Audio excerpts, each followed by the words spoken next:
Le 6 juin 2024 à La Rochelle, Margot, 10 ans, était tuée par une conductrice de 84 ans qui roulait à contresens.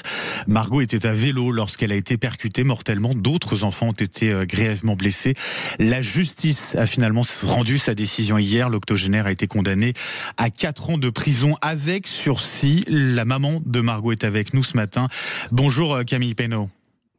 Bonjour. Un grand merci d'avoir accepté notre invitation ce matin sur Sud Radio. Vous êtes donc la maman de Margot. Vous faites par ailleurs partie du collectif Sauver des vies, c'est permis. Déjà, Camille Peynaud, comment vous vous sentez ce matin au lendemain de cette décision que vous attendiez du tribunal correctionnel de La Rochelle ? Pas particulièrement bien, mais enfin, je dirais que pour nous, ça n'a pas changé beaucoup de choses. Mais bon, c'était une décision en tous les cas entendable et voilà, on avait assez peur qu'elle ne soit pas reconnue coupable. C'est pas le cas, donc au moins il y a eu cette reconnaissance importante. Est-ce qu'on peut parler d'une forme de soulagement ici ? Elle a été reconnue coupable. Oui, enfin soulagement par rapport à la crainte qu'on avait de la relaxe. Donc oui. En effet, on peut le mentionner. La conductrice donc qui a été condamnée, reconnue coupable et condamnée à 4 ans de prison avec sursis à une contravention de 200 €. La Cour a également prononcé l'annulation de son permis de conduire et l'interdiction de le repasser pendant 5 ans. Est-ce que vous comprenez que pour certains de nos auditeurs qui nous écoutent en ce moment même, cette peine semble dérisoire au regard de la perte de votre enfant Camille Peynaud ? Oui, elle est dérisoire pour nous aussi, mais bien sûr. Je dirais c'est aujourd'hui la peine encourue en justice en France. Donc là, ce qui était important aussi, c'est qu'il y a la reconnaissance du délit de fuite. Ensuite, nous, c'était plus une question de responsabilité qui était important à reconnaître que une peine une peine de prison ou autre. Mais c'est sûr que oui, ça nous ramènera jamais Margot et de toute façon, toutes les peines auraient jamais été suffisantes. Bien sûr.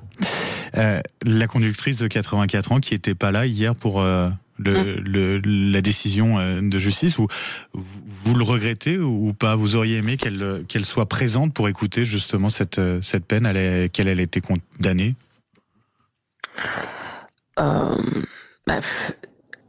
Être présente, ça aurait été éventuellement reconnaître, assumer sa responsabilité, ce qu'elle ne fait pas depuis le début. Donc, je dirais que son absence est une énième preuve de son comportement où elle ne se sent pas responsable, elle ne se sent pas touchée non plus. Donc voilà, elle n'était pas là hier.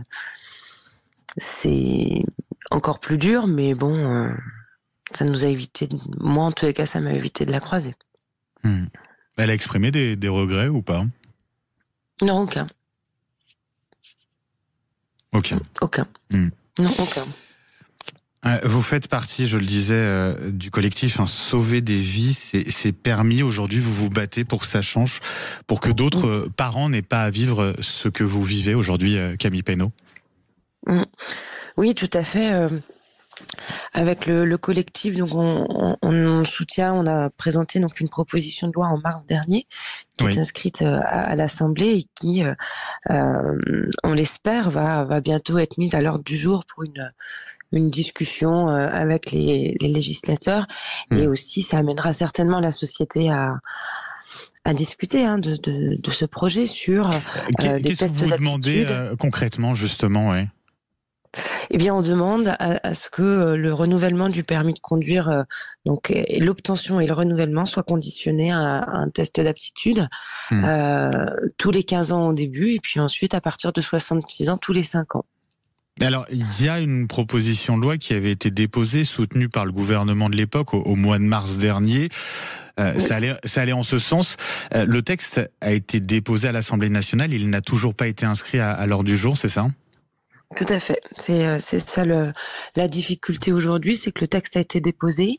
Il est porté donc par Monsieur Valtou et il y a 97 signataires. Tout à fait. 97 signataires. Pour autant, il n'est toujours pas intégré à un ordre du jour pour un potentiel vote, ou en tous les cas avoir un vote à l'Assemblée, un débat. Ce que vous dites ce matin sur Sud Radio, c'est qu'il y a urgence. Il y a urgence à l'inscrire à l'ordre du jour de l'Assemblée nationale. Oui, il y a urgence. Moi, je suis intimement convaincue que la société est prête, que les Français sont prêts et soutiennent ce genre de proposition de loi. On est tous concernés dans nos familles. Hein. Ce sont des débats qui sont en général en plus pas très agréables quand on apporte, quand on aborde. Ça touche un petit peu un tabou, effectivement aussi. Oui. Ouais. Donc, encadrer juridiquement l'aptitude à conduire, ça permettrait aussi à l'ensemble des Français d'avoir une solution, d'avoir un encadrement, une proposition. Hein. Je dirais qu'on est moins dans l'affectif, mais voilà, il y a quelqu'un de professionnel qui viendra juger si on est apte ou non, et pas nos parents, nos frères, nos sœurs.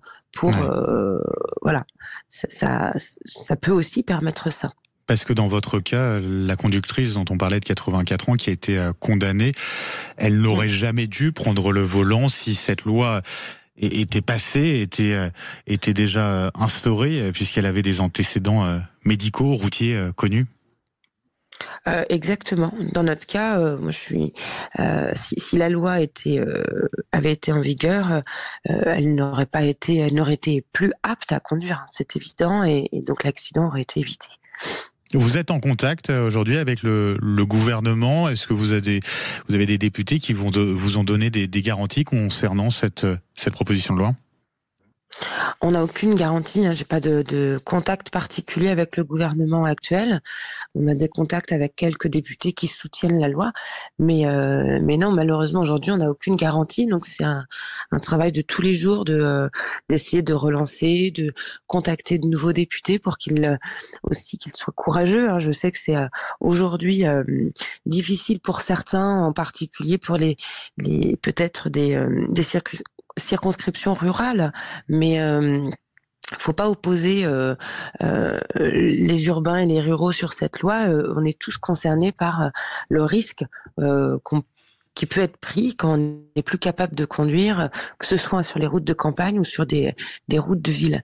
Donc on a conscience qu'aujourd'hui, pour certains, la conduite fait partie d'une indépendance, mais justement, il y a aussi beaucoup de choses qui peuvent être proposées, des solutions de mobilité, des taxis. Voilà, on peut trouver. C'est aussi une histoire de culture, de changer de culture.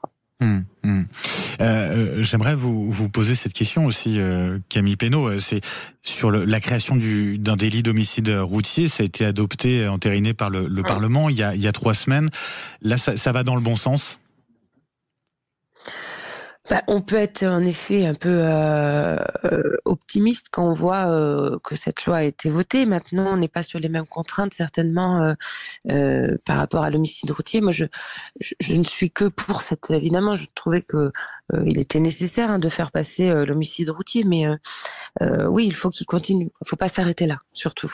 Il ne faut pas penser qu'avec la loi de l'homicide routier, on est je dirais que c'est important, c'est une reconnaissance pour les victimes qui est vraiment nécessaire, mais ça n'empêche pas des vies malheureusement d'être sacrifiées sur la route, alors que les tests d'aptitude, il y a vraiment cette proposition pour que, en effet, quand on n'est plus apte, et donc quand on fait prendre un risque à la société parce qu'on conduit, donc là, l'idée c'est quand même de sauver des vies, oui. Votre message en tout cas est passé ce matin sur Sud Radio, Camille Pénaud. Merci d'avoir été avec nous.